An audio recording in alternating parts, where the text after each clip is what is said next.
பாப்பா public distribution system, அதாவது பொது வழங்கல் முறை அப்படின்ற ஒன்று என்ன செய்ய போகிறோம், பார்க்க போகிறோம். Tamil Nadu has adapted and universal PDS. The rest of the states in India had targeted PDS. அதாவது உணவு தானிய உற்பத்தியினுடைய அதிகரிப்பு அனைவருக்குமே உணவிற்கான அணுகலை தேவையில்லை அப்படின்னு சொல்கிறாங்க. Under universal PDS, all the family ration card holders are entitled to the supplies from PDS. அதாவது இந்திய பொருளாதாரத்தில் நீடிக்கும் இந்த வறுமையினுடைய அளவை நம்ம மனசில் வச்சுக்கிட்டு பொது வழங்கல் முறை மூலம் உணவு தானியங்களை மானிய விலைன்னா ஒரு 1/3 என்ன செஞ்சுக்குவாங்க, குறைச்சிக்குவாங்க. அதை விலையில் வழங்குறதுக்கு நம்ம கவர்மெண்ட் சில நடவடிக்கைகள்லாம் எடுக்கும்.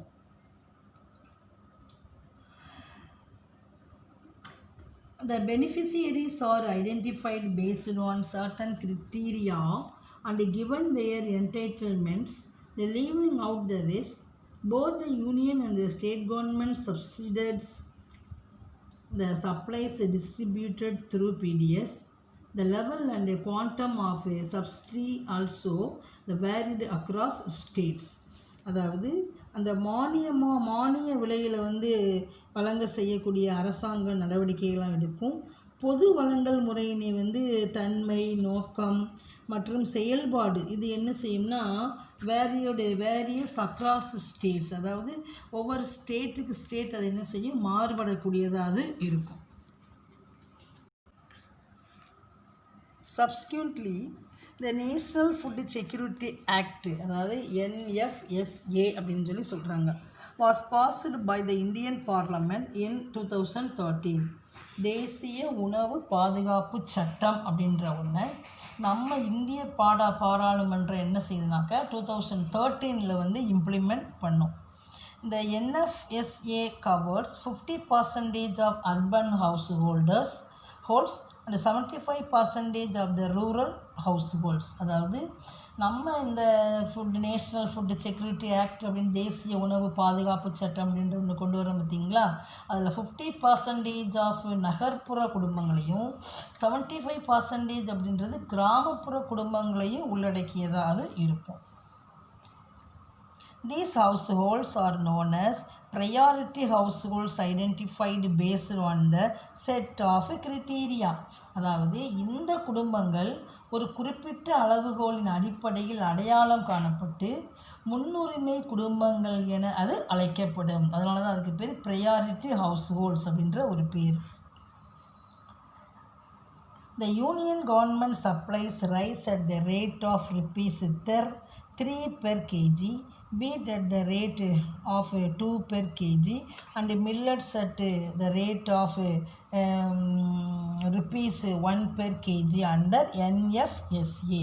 அதாவது இந்த நாட்டினுடைய முன்னுரிமை குடும்பங்களுக்கு பொது வழங்கல் முறை என்ன செய்கிறாங்க, கொடுக்குறாங்க அப்படின்னாக்க நம்ம சென்ட்ரல் கவர்மெண்ட் என்ன பண்ணுது, மத்திய அரசினால் அரிசியை 1 கிலோவிற்கு அதாவது ₹3 அப்படின்ற விதத்திலும், கோதுமையை 2 அப்படின்றதுலையும், திணை 1 இந்த மாதிரிலாம் என்ன செய்கிறாங்க, ஒவ்வொரு விகிதத்திலையும் நம்ம இந்த தேசிய பாதுகாப்பு உணவு சட்டம் என்ன செய்கிறது, சில முறைகளை வெளியே கொண்டு வருது.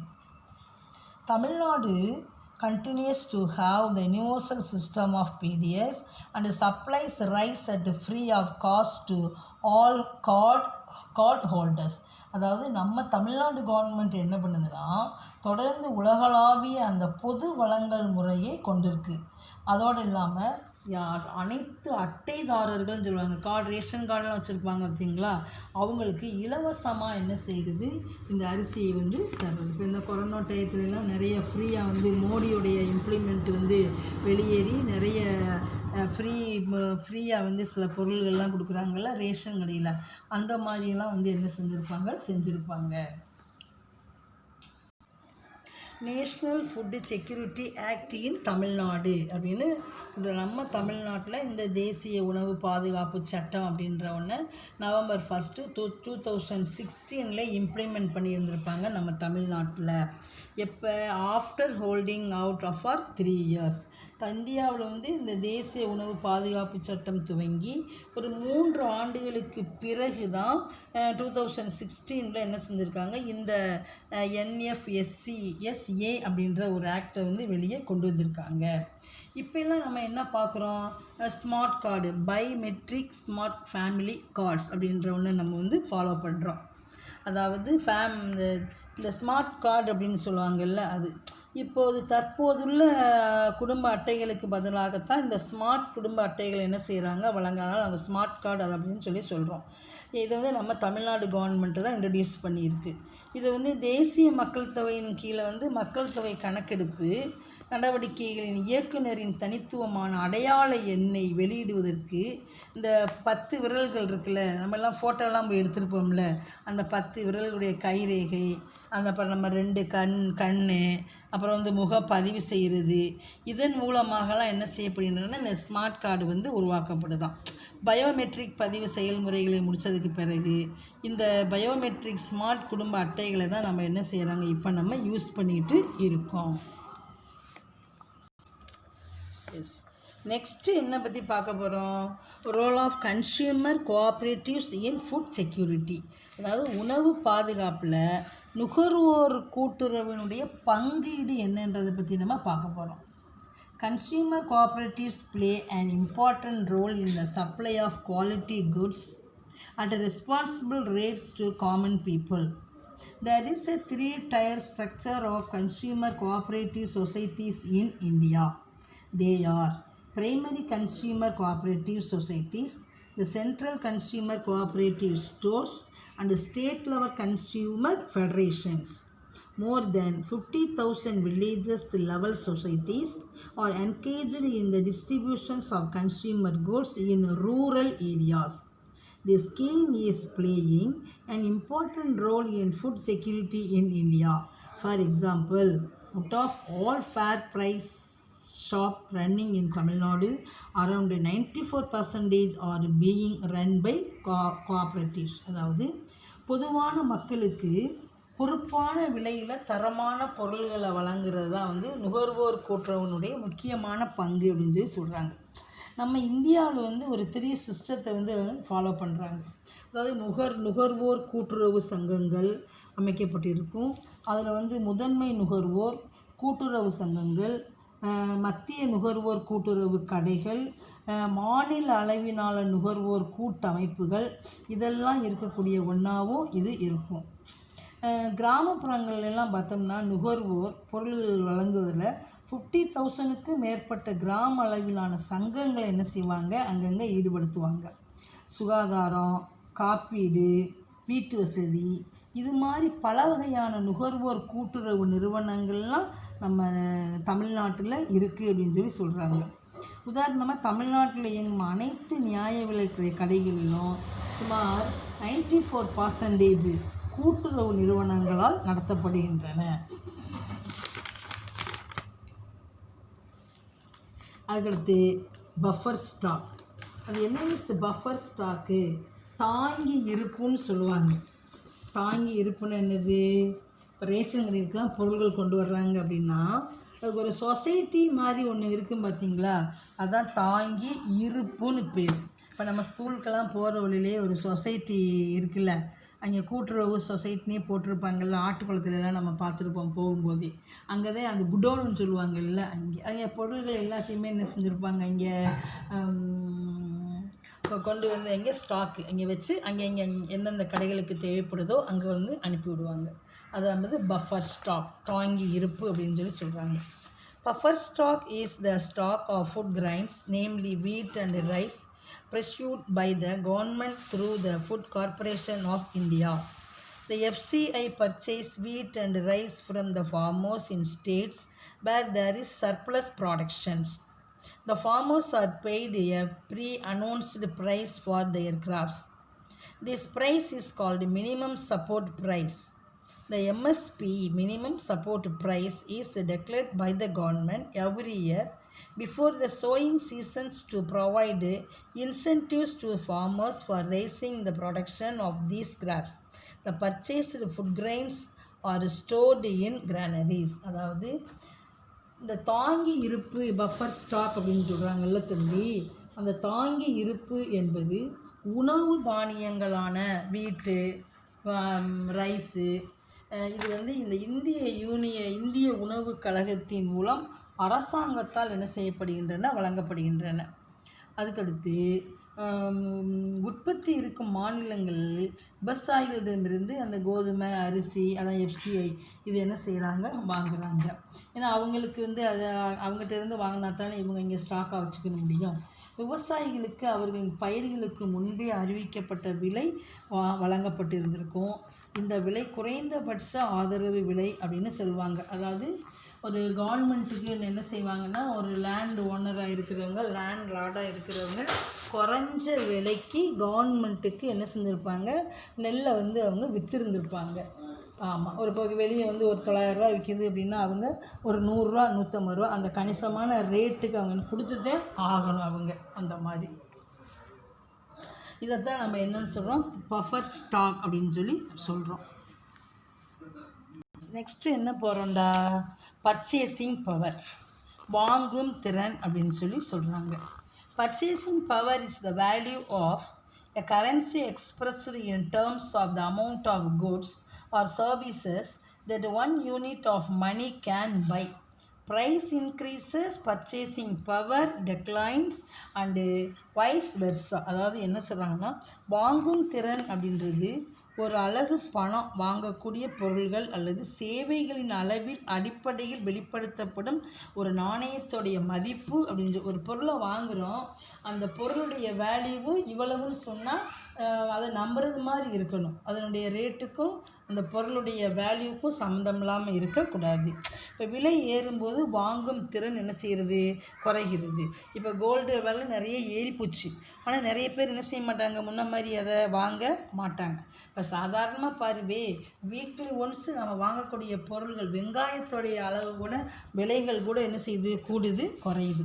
திடீர்னு 100 ரூபாய்ன்றான் ஒரு கிலோ, திடீர்னு பார்த்தா 20 ரூபாய்ன்றான் ஒரு கிலோ. அப்போ பொருள்களுடைய விலை கூட கூட வாங்கும் திறன் என்ன செய்யும், குறைய ஆரம்பிக்கும். இது வந்து பொருள்கள் அதிகமாக இருக்கும்போது என்ன செஞ்சுருவாங்க, விலையை வந்து டக்குன்னு குறைச்சிடுவாங்க. இப்போ அந்த பொருள்கள் வந்து மக்களுக்கு தேவைப்படாமல் இருக்கும்போது அதை என்ன செய்ய மாட்டாங்க, வாங்க மாட்டாங்க. இப்போ விலைகளுடைய ரேட்டு வந்து டிஃப்ரெண்ட்டாக இருக்கும்போது வாங்கும் திறனும் அங்கே என்ன செய்யும், மாறாக தான் அது காணப்படும். அதில் என்ன இது வாங்கும் திறனை, what are the factors affecting purchasing power, என்னென்ன வாங்கும் திறன்களை பாதிக்கக்கூடிய காரணிகள்லாம் ஒரு 6 இருக்குது. அதில் ஃபஸ்ட்டு நமக்கு என்ன சொல்லியிருக்காங்கன்னு பாரு, ஓவர் பாப்புலேஷன். நமக்கு ஓவர் பாப்புலேஷன்னாவே நமக்கு தெரிஞ்சிருக்கும். The population growth rate in India is high as 1.7 per thousand. The large population leads to increasing demand, but the supply was not equal to the demand. So the normal price level will be going on higher and higher. So it affects purchasing power, especially in rural population. இந்தியாவில் வந்து மக்கள் தொகை வளர்ச்சி விகிதம் 1000க்கு 1.7 இருக்குது, நமக்கு தெரியும். அதிக மக்கள் தொகை அதிக தேவைக்கு வழிவகுக்கும், ஆனால் அளிப்பு தேவைக்கு சமமாக என்ன செய்யாது, இருக்காது. ஒருத்தருக்கு இவ்வளவு தேவைப்படுது அப்படின்னாக்கா அங்கே கொடுக்கக்கூடிய அது என்னது, டிமாண்ட், சப்ளை வந்து அங்கே கொஞ்சமாக இங்கே இருக்கும். அதனால் சாதாரண விலை நிலை அதிகமாக இருக்கும். அதனால தான் குறிப்பாக கிராமப்புற மக்களுடைய வாங்கும் சக்தியை இது என்ன செய்யும், பாதிக்கும். என்ன எஃபெக்ட் பர்ச்சேசிங் பவரோட நெக்ஸ்ட்டு எஃபெக்ட் என்ன அப்படின்னு பார்த்தோம்னா, increasing prices of essential goods. அதாவது அத்தியாவசிய பொருளுடைய விலை வந்து அதிகரிக்கும். அதனால என்ன அப்படின்றத பார்க்க போகிறோம். Even though there has been a constant growth in the GDP and growth opportunities in the Indian economy, there have been steady increase in the prices of essential goods. The continuous rise in the prices erodes the purchasing power and adversely affect the poor people. அதாவது மொத்த உள்நாட்டு உற்பத்தியில் நிலையான வளர்ச்சியும் இந்திய பொருளாதாரத்தில் வந்து வளர்ச்சி வாய்ப்புகளும் இருந்தாலும் அத்தியாவசிய பொருள்களுடைய விலையில் வந்து ஒரு நிலையான அதிகரிப்பு ஏற்படும். விலைகளுடைய தொடர்ச்சியான உயர்வு வாங்கும் சக்தியை என்ன செய்யும், அதை இழுத்துக்கிட்டு ஏழை மக்களை அது என்ன செய்யும், மோசமான லெவலுக்கு அதை பாதிக்க வைக்கும். இப்போ 2015-16 வந்து 2.2% வந்து பணவீக்கம் இருக்கிறதுனால அந்த பருப்பு வகைகளுடைய விலை கூட என்ன செஞ்சுருக்கும், ஒரு 40% ஹை லெவலில் இருக்கும். டிமாண்ட் ஃபார் குட்ஸு, பொருள்களுக்கான தேவைன்னு சொல்கிறாங்க. When demand for goods increases, the price of goods increases, then the purchasing power is affected. பொருள்களுக்கான தேவை அதிகரிக்கும் பொழுது பொருள்களின் விலையும் அதிகரிக்கும். எங்கே வந்து தேவை அதிகரிக்குதோ அங்கே விலையும் என்ன செய்யும், அதிகமான அளவுக்கு இருக்கும். அதனால் வாங்கும் சக்தி என்ன செய்யும், அங்கே பாதிக்கப்படும். இருக்கிறவங்க எவ்வளோ ரேட்னாலும் கொடுத்து வாங்கிட்டு போயிடுவாங்க. இல்லாமல் இருக்கிறவங்க அந்த ரேட்டு கொடுத்து என்ன செய்ய முடியாது, அங்கே வாங்க முடியாது.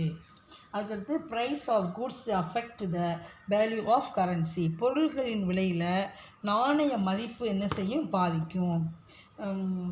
when the price increases, the purchasing power decreases and finally the value of currency decreases. விலை அதிகரிக்கும் போது வாங்கும் திறன் அங்கே குறைந்து இறுதியாக கடைசியில் நாணயத்தோடைய மதிப்பு அங்கே என்ன செய்யும், குறைய ஆரம்பிச்சிடும். இது வந்து நேர்மாறானது, அப்போசிங் லெவலில் கூட அது இருக்கலாம். Production and supply of goods, பொருளினுடைய உற்பத்தியும் அதனுடைய அளிப்பும் என்னன்றதை பார்க்குறோம்.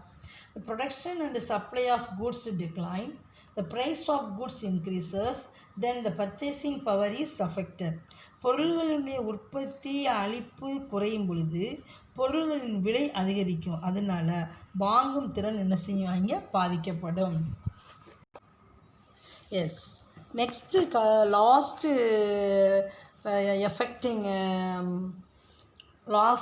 அஃபெக்டிங் பர்ச்சேசிங் பவர் என்னன்றதை பார்க்குறோம். பாவர்ட்டி அண்டு இன்ஈக்குவாலிட்டி, அதாவது வறுமையும் இன்ஈக்குவாலிட்டி, சமத்துவம் இல்லாதவங்க, சமமான முறையில் இங்கே என்ன செய்ய மாட்டாங்க, விலை வந்து இருக்காது. ஒரு கடையில் ஒரு மாதிரி, இன்னொரு கடையில் ஒரு மாதிரி இருக்கும். There exists a huge economic disparity in the Indian economy. The proportions of income and assets owned by top 10% of Indian goes on increasing. This has led to an increase in the poverty level in the society. Generally, purchasing power is affected by poverty and unequal distributions of wealth also. நம்ம இந்திய பொருளாதாரத்தில் ஒரு மிகப்பெரிய ஏற்றத்தாழ்வு இருக்குன்றாங்க. அதாவது 10% இந்தியர்களுக்கு சொந்தமான இன்கம் அப்படின்றது சொத்துக்களுடைய விகிதம் என்ன செய்யும், அதிகரித்து வரும். இது சமுதாயத்தில் வந்து ஒரு பாவர்ட்டி அந்த ஸ்டேஜை வந்து என்ன செய்யும், அதிகரிக்கிறதுக்கு வழிவகை செய்யும். பொதுவாக வந்து வறுமை அப்புறம் செல்வம் இதிலெல்லாம் வந்து ஒரு சமமான வழங்குதல் வந்து இருக்கவே இருக்காது. அதனாலையும் அங்கே வாங்கும் திறன் அதிகமான அளவுக்கு என்ன செய்யும், பாதிக்கப்படும்.